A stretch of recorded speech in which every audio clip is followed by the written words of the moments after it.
আজি ৰাজহুৱা সভাত আমাক আটাইৰে এই নিৰ্বাচনী সভাত সম্বোধন কৰাৰ নিমিত্তে আমাৰ আটাইৰে শ্ৰদ্ধাৰ অসমৰ জনপ্ৰিয় আমাৰ আটাইৰে শ্ৰদ্ধাৰ প্ৰাক্তন মুখ্যমন্ত্ৰী তথা ভাৰত চৰকাৰৰ জাহাজ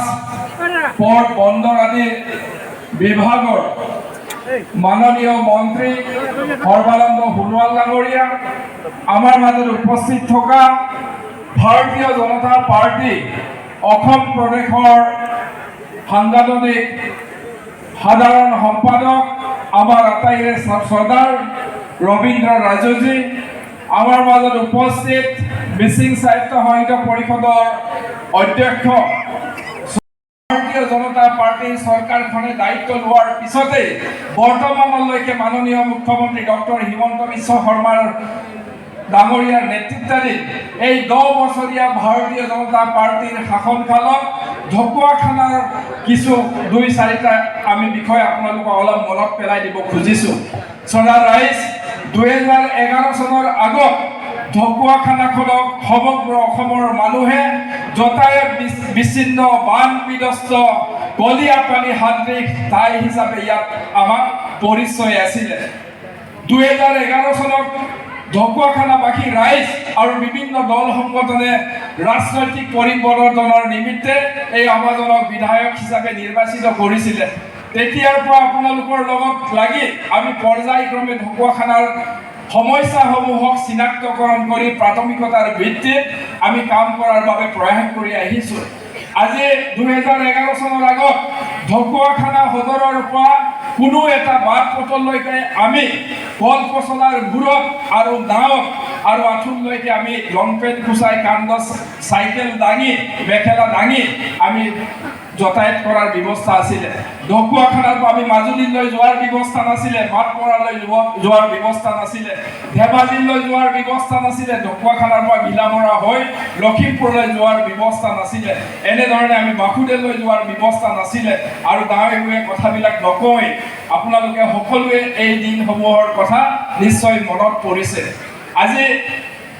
আমি ঢকুৱাখানাখনৰ সম্পদ আৰু সম্ভাৱনাক চিনাক্তকৰণ কৰি ঢকুৱাখানা ৰাইজে আমি কেতিয়াও ভবা নাছিলোঁ পৰ্যায়ক্ৰমে এই 15 বছৰীয়া যাত্ৰাত ঢকুৱাখানা বিধানসভা সমষ্টিত 126টা বিধানসভা সমষ্টিত আছেনে নাই নাজানো, কিন্তু ঢকুৱাখানাখনৰ আজি কেন্দ্ৰবিন্দুৰ পৰা আমি 6খন জিলালৈকে 1.5 ঘণ্টা 2 ঘণ্টা ভিতৰত আজি আমি সংযোগ ব্যৱস্থা সুচল কৰিছোঁ। আজি ঢকুৱাখানাৰ পৰা মাতপৰালৈ ডিব্ৰুগড় এয়াৰপৰ্টলৈ 1 ঘণ্টা 20 মিনিটৰ ৰাস্তা, ডিব্ৰুগড় আমাৰ চিকিৎসালয় মহাবিদ্যালয় 1 ঘণ্টা 20 মিনিটৰ ৰাস্তা, ডিব্ৰুগড় ইউনিভাৰ্চিটিলৈ 1 ঘণ্টা 10 মিনিটৰ ৰাস্তা, ঢকুৱাখানাৰ পৰা ধেমাজিলৈ 35 মিনিটত আমি গৈ পাব পাৰোঁ, ঢকুৱাখানাৰ পৰা লখিমপুৰলৈ 1 ঘণ্টা 20 মিনিটত গৈ পাব পাৰোঁ, ঢকুৱাখানাৰ পৰা মাজুলীলৈ 50 মিনিটত গৈ পাব পাৰোঁ। মাজুলীৰ দলং অহা 1.5 বছৰ হোৱাৰ পিছত আমি যোৰহাটলৈ 1.5 ঘণ্টা 2 ঘণ্টাৰ ভিতৰত যাতায়াত কৰিব পাৰোঁ। যোৱা মাহত আমি গুণাহুতিৰ পৰা পামঘাট হৈ জেঙেৰালৈ ডাইৰেক্ট সংযোগী বৰনৈ বেবেজীয়া হৈ নতুন ৰাস্তা নিৰ্মাণৰ আধাৰশিলাৰ জৰিয়তে বামঘাটৰ ওপৰত থকা দলংখন কাম আৰম্ভ কৰিছোঁ, যাৰ জৰিয়তে অহা দিনত আমি ঢকুৱাখানা বাসুদেৱ হৈ লখিমপুৰলৈ 50 মিনিটত গৈ পোৱাৰ লগতে গহপুৰ আৰু বিশ্বনাথলৈকে আমি 1.5 ঘণ্টাৰ ভিতৰত আমি যাতায়াত ব্যৱস্থা সুচল কৰিবলৈ আমি সম্ভৱ হ'ম। আমি জনাত এনেধৰণৰ সমষ্টি যি সমষ্টিৰ কেন্দ্ৰবিন্দুৰ পৰা আমাৰ 1.5-2 ঘণ্টাৰ ভিতৰত জিলা সদৰ আমাৰ চিকিৎসা মহাবিদ্যালয় আমাৰ ইউনিভাৰ্চিটি এয়াৰপোৰ্ট এনেধৰণৰ যোগাযোগ থলী আজি Jorhat airport, Dibrugarh airport, Lakhimpur airport, গহপুৰৰ হোলংগী এয়াৰপোৰ্ট 1.5-2 ঘণ্টাৰ ভিতৰত আমাৰ সময়ৰ বাদ। গতিকে এনেধৰণৰ সম্ভাৱনাময় কথা আমাৰ ঢকুৱাখানাৰ জ্যেষ্ঠ ব্যক্তি 2-এজনৰ কথা নাজানো, কিন্তু কোনেও আমি ভবা নাছিলোঁ নেকি আমি এনেধৰণৰ এই ঠাইটোক আমি উন্নীতকৰণ কৰা যাতায়াত ব্যৱস্থা সুচল কৰাৰ ব্যৱস্থা যদি আমি এনে ঐতিহাসিকভাৱে আগবঢ়াই দিব পাৰোঁ। আজি এইখিনি ওলাইছে। আজি আমাৰ বগীবিল দলঙৰ পৰা আমাৰ মাজুলীলৈকে ৰড কাম এম্বেংমেণ্ট আঁচনিৰ জৰিয়তে ইয়াত আমাৰ কেন্দ্ৰীয় মন্ত্ৰী অহা হৈ আছে তেখেতৰ সপোন আছিলে যে আমাৰ ব্ৰহ্মপুত্ৰৰ দুয়োপাৰে মথাউৰিৰ ওপৰত মথাউৰি ৰড কাম এম্বেকমেণ্টৰ জৰিয়তে আমাৰ ব্ৰহ্মপুত্ৰৰ যিখিনি দুয়োপাৰৰ বান বিধ্বস্ত ৰাইজৰ সম্পদ আৰু সম্ভাৱনাৰ লগতে যাতায়াতী ব্যৱস্থা সুচল কৰাৰ আমি প্ৰাৰম্ভিক পৰ্যায়তে ঢকুৱাখানাই 22 কিলোমিটাৰৰ মথাউৰি সবলীকৰণৰ লগতে ৰড কাম এম্বেকমেণ্ট মাজুলীক সংযোগ কৰি দুয়োখন তিনিখন জিলা আমি সন্মিলিতভাৱে লাগি বৰ্তমানৰ মুখ্যমন্ত্ৰী ডাঙৰীয়াক আমি সকলোৱে অৱগত কৰি তেখেতৰ নেতৃত্বত যি সপোন সৰ্বানন্দ সোণোৱাল ডাঙৰীয়াই ৰচিছিলে এই সপোন আমি বাস্তৱায়িত কৰি বগীবিল দলঙৰ পৰা মাজুলীলৈ আমি ব্ৰহ্মপুত্ৰৰ গহনীয়া প্ৰতিৰোধৰ লগতে আমি এই যাতায়াত ব্যৱস্থা মহিলা মথাউৰি সবলীকৰণৰ লগতে আজি ৰড কাম এম্বেকমেণ্টৰ জৰিয়তে নতুন এটা আমি যাতায়াতৰ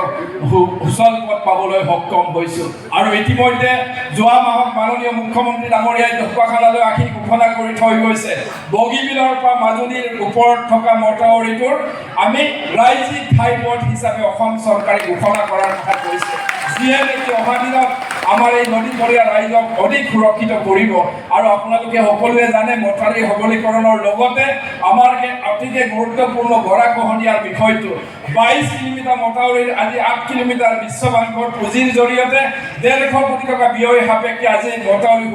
গহনীয়া সুৰক্ষাৰ কাম চলি আছে আৰু অহা পৰিকল্পনাত আমি আপোনালোকৰ নেতৃত্ব উদ্যোগত আমি 12 কিলোমিটাৰ গহনীয়া প্ৰতিৰোধৰ স্থায়ী আঁচনিৰ কাম কৰাৰ বাবে আমি পৰিকল্পনা লৈছোঁ আজি আপোনালোকে সকলোৱে জানে 2016 চনৰ ফেব্ৰুৱাৰী মাহত আমাৰ বৰ্তমানৰ আমাৰ কেন্দ্ৰীয় মন্ত্ৰী ডাঙৰীয়া আৰু ৰাজ্যিক পথ পৰিবহণ মন্ত্ৰী নীতিন গাডকাৰী ডাঙৰীয়াই ডিজাইন টেকনিকেলৰ ওপৰত আমাৰ দলং নিৰ্মাণৰ বাবে যি অনুষ্ঠানিক কেন্দ্ৰীয় চৰকাৰৰ অনুমোদিত এই আঁচনিখনৰ আধাৰশিলা নিৰ্মাণ কৰি থৈছে কিছু কাৰিকৰী অসুবিধাৰ কাৰণে পলম হৈছে কিন্তু আমি আশা কৰিছোঁ এই কাৰ্যকালৰ ভিতৰতে আমি মাননীয় প্ৰধানমন্ত্ৰী ডাঙৰীয়াৰ আশীৰ্বাদত আৰু আমাৰ কেন্দ্ৰীয় মন্ত্ৰী সৰ্বানন্দ সোণোৱাল ডাঙৰীয়াৰ নেতৃত্বত মাননীয় মুখ্যমন্ত্ৰী ডাঙৰীয়াৰ নেতৃত্বত আমি অহা 5টা পৰিকল্পনাৰ ভিতৰত ডিজাইন টেকনিকেল দলঙৰ কামো আমি আৰম্ভ কৰিম বুলি দৃঢ় বিশ্বাস আৰু আপোনালোকে মনত ৰাখিব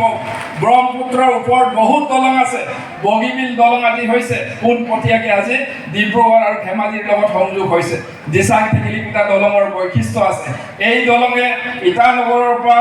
ঢকুৱাখানা হৈ শিৱসাগৰ কহিমা হৈ ম্যানমাৰ লাগিবগৈ য'ত দেখি ৰাষ্ট্ৰীয় আৰু আন্তঃৰাষ্ট্ৰীয় যোগাযোগৰ এটা সুচল এক্ট ইষ্ট পলিচিৰ যিখিনি আমাৰ পলিচি আছে তাৰ এটা যাতায়াত ব্যৱস্থাৰ ৰাষ্ট্ৰীয় আৰু আন্তঃৰাষ্ট্ৰীয় কানেকশ্যনৰ জৰিয়তে এই অঞ্চলৰ সম্পদ আৰু সম্ভাৱনা আৰু উঠি অহা প্ৰজন্মক আমি ঢকুৱাখানাৰ এটা সুনাগৰিক স্বাভিমানী ঢকুৱাখানীয়া হিচাপে অহা দিনত আমি বিশ্বৰ বুকুত পৰিচয় কৰিবলৈ সক্ষম হ'ম আগত য'ত দেখি আমি ঢকুৱাখানাৰ হিচাপে পৰিচয় দিবলৈ আমি সংকোচ কৰিছিলোঁ কিন্তু অহা দিনত আজি আমি 15 বছৰৰ এই যাত্ৰাত কোনেও ভবা নাছিলে যে কি ঢকুৱাখানাখনক আমি সকলোৱে মিলি বানমুক্ত কৰিব পাৰিম বুলি 2011 চনত আপোনালোকে আমাক প্ৰতিনিধি নিৰ্বাচিত কৰিছে য'ত নেকি বছৰত 3-4 বাৰ মথাউৰি ছিগিছিলে আজি ভগৱানৰ কৃপাত 12 চনৰ পৰা 26 চনলৈ গোটেই সমষ্টিটোত এবাৰো মথাউৰি নিছিগাকে বান সুৰক্ষিত কৰি ৰখাৰ বাবে ব্যৱস্থা গ্ৰহণ কৰা হ'ল এইখিনি সম্ভৱ হৈছে আপোনালোকৰ আশীৰ্বাদ আৰু আপোনালোকৰ সহযোগিতাৰ বাবে আৰু আজি অহা দিনকেইটাতো আমি নিশ্চিতভাৱে ঢকুৱাখানা ৰাইজে আমি এটা পৰিয়াল হিচাপে আমি থাকিব লাগিব আজি আমি বিভিন্ন জাতি জনগোষ্ঠীৰ সংমিশ্ৰণৰ থলী গতিকে ইয়াৰ সম্পদ আৰু সম্ভাৱনাসমূহক আমি চিনাক্তকৰণ কৰি অহা দিনত কাম কৰিব লাগিব আজি আমাৰ 200খন বিচনাযুক্ত হস্পিটেলৰ কাম আৰম্ভ হৈছে আজি স্কুল কলেজ বিভিন্ন আধুনিক অত্যাধুনিক পদ্ধতিৰ জৰিয়তে অন্তৰ্গাঁথনি নিৰ্মাণৰ কাম চলি আছে তাৰ লগতে আমি গ্ৰাম্য অঞ্চলৰ মহিলাসকলক সবলীকৰণৰ বাবেও আমাৰ চৰকাৰখনে মাননীয় প্ৰধানমন্ত্ৰী নৰেন্দ্ৰ মোদী ডাঙৰীয়া আৰু মাননীয় মুখ্যমন্ত্ৰী ডক্টৰ হিমন্ত বিশ্ব শৰ্মা ডাঙৰীয়াৰ নেতৃত্বত কাম চলি আছে 11 চনৰ আগত আৰু 11 চনৰ পিছত যিখিনি আমি বিধায়কৰ কালত ঢকুৱাখানাৰ গাঁৱে গৈ যেতিয়া আমি ঘূৰি ফুৰিছিলোঁ তেতিয়া মহিলা আইসকলৰ মুখখন দেখিলে মোৰ ৰাতি বেদনাত ৰাতি টোপনি আহিছিলে পৰিয়ালসমূহক আগবেলা খাই পিছবেলা নোখোৱা অৱস্থা মানুহৰ এনেধৰণৰ এটা পৰিৱেশ আছিলে এই সময়ত মানুহতে শংকিত হৈ আছিল আগৰ পৰিৱেশ নিবিনে য'ত বাৰিষা আহিলে আমি হাঁচতীয়া ভঁৰালৰ ধানটো পহুদন কোনটো ওখ চাঙঠন কোনটো মথাউৰিৰ সমীপত তম্বু তৰি পিনে আমি বসবাস কৰিম এইবিলাক চিন্তামগ্ন কৰিছিলে আৰু গাঁওবোৰত এসাঁজ খাই পিছবেলা সাঁচলৈ চিন্তা কৰি মানুহে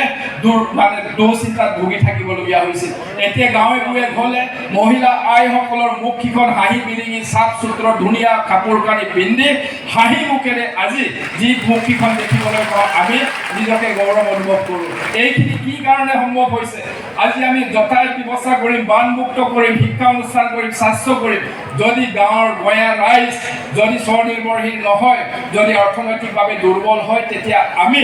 এই সমাজখনক উন্নয়নশীল সমাজ বুলি নকওঁ। এইবাবে আজি মাননীয় প্ৰধানমন্ত্ৰী নৰেন্দ্ৰ মোদী ডাঙৰীয়া আৰু ডক্টৰ হিমন্ত বিশ্ব শৰ্মা ডাঙৰীয়াৰ নেতৃত্বত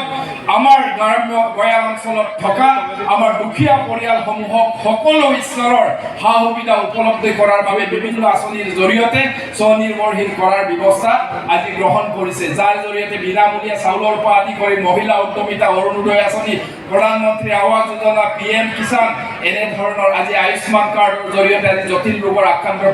পৰিয়ালসমূহক সকাহ দিয়াৰ নিমিত্তে এই আঁচনিসমূহ গ্ৰহণ কৰিছে, যাৰ সুবিধা আমি সকলোৱে লাভ কৰিছোঁ। কিন্তু আই মাতৃসকল আপোনালোকক মই এটা কথা জ্যেষ্ঠসকলক আহ্বান জনাইছোঁ, চৰকাৰে আজি আমাক সকলো সুবিধা দিছে, কিন্তু এটা মনত ৰাখিব, নিজৰ ল'ৰা ছোৱালীক যাতে চৰকাৰৰ ওচৰত হাত পাতিবলগীয়া নহয়, তাৰ বাবে প্ৰত্যেক মাতৃয়ে নিজৰ ল'ৰা ছোৱালীক উচিত শিক্ষা আৰু স্বনিৰ্ভৰশীল হ'বৰ বাবে আপোনালোকে যাতে প্ৰয়াস কৰিব। লাহে লাহে এটা পৰ্যায়ত যাতে আমি এই ব্যৱস্থাটিও এটা দিনত আমি উলিয়াব পাৰোঁ। আৰু আজি আমি 15টা বছৰ যি ধৰণে আমি সকলোৱে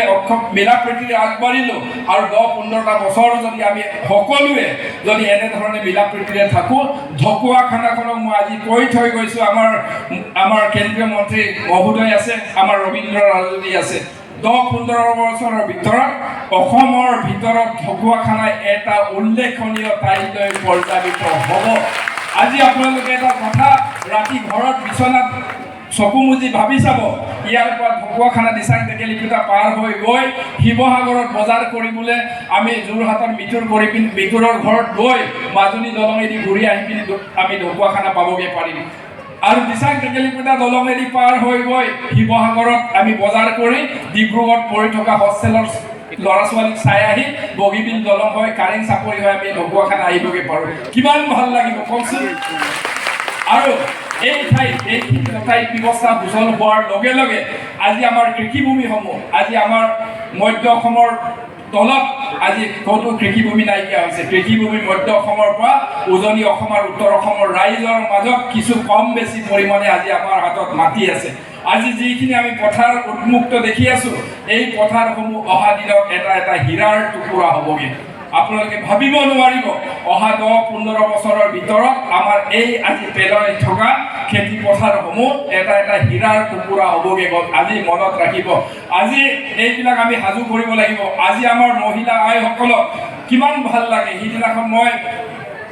এটা অনুষ্ঠান কৰিছিলোঁ ঘৰত, তেতিয়া আমাৰ খেৰকটা গাঁও পঞ্চায়ত এগৰাকী মহিলাক মোক পৰিচয় কৰাই দিছে। এইগৰাকী মহিলাই নিজৰ জীৱন জীৱিকাৰ বাবে কাপোৰ বোৱাৰ বাবে আমাৰ দ্ৰৌপদী মুৰ্মু ৰাষ্ট্ৰপতি মহোদয়ে তেখেতৰ ঘৰত আহাৰ খাবৰ বাবে নিমন্ত্ৰণ কৰি লৈ গৈছিলে। আজি আমাৰ বহুতে নাজানে। আজি আমাৰ শিপিনীসকলে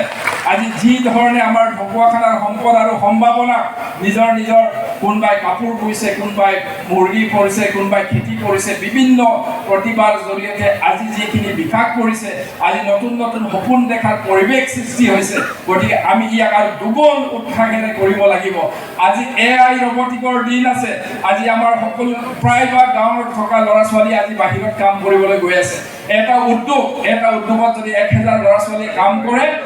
অহা ৰবটৰ দিনত 50টা ৰবটে কাম কৰিলে 950 ল'ৰা কৰ্মবিমুখ হৈ যাব। আমাৰ ল'ৰা ছোৱালী ইমানো স্কিল নহয় যে আমি বাহিৰত য'তে ত'তে এডজাষ্ট হ'ব। তেখেতলোকৰ বাবেও আমি নিজৰ জেগাটো তৈয়াৰ কৰি থ'ব লাগিব, যাতে তেখেতলোক আহিলে আমি খুব সুন্দৰভাৱে আমাৰ এই সুন্দৰ ঢকুৱাখানাখনৰ বাবে সম্ভাৱনাসমূহক আমি সকলোৱে ভালকৈ আগবঢ়াই দিব লাগিব। তাৰ বাবে অভিভাৱকত্ব আমি সকলোৱে মিলি ল'ব লাগিব আৰু এই উঠি অহা প্ৰজন্মৰ এই সুৰক্ষিত ঢকুৱাখানা নিৰ্মাণৰ যাত্ৰাত আমি সকলোৱে সহযাত্ৰী। গতিকে আপোনালোকক সকলোকে মই আহ্বান জনাইছোঁ, প্ৰত্যেকটো বস্তুৰে গুৰুত্ব থাকে আৰু বিনিময় প্ৰথা থাকে। বিনিময় প্ৰথা মানৱ সভ্যতা যেতিয়া সৃষ্টি হৈছিল তেতিয়াৰ পৰাই আমাৰ এই গণতান্ত্ৰিক দেশতো আজি আমাক সংবিধানে কি অধিকাৰ দিছে, আমাৰ প্ৰত্যেকগৰাকী নাগৰিকক একোটা ভোটৰ অধিকাৰী কৰি থৈছে। এই ভোটক উচিত প্ৰয়োগ কৰিলে সমাজখন ওপৰলৈ যাব আৰু উচিত প্ৰয়োগ নকৰিলে আমাৰ সমাজখন তললৈ যাব। আমি এইকাৰণে সকলোৱে বিবেচনা কৰি প্ৰত্যেকৰে ভোটটো যাতে উচিতভাৱে আমি যাতে দি আমি মাননীয় প্ৰধানমন্ত্ৰী ডাঙৰীয়াৰ আমি দৃষ্টি আকৰ্ষণ কৰিব পাৰোঁ। আজি ঢকুৱাখানাৰ কি সম্ভাৱনা আছে, আজি দিচাং টেকেলি নিৰ্মাণ কৰি দিব, আমাৰ অৰ্থনৈতিক কণ্ট্ৰিবিউশ্যন কি আছে। গতিকে আমি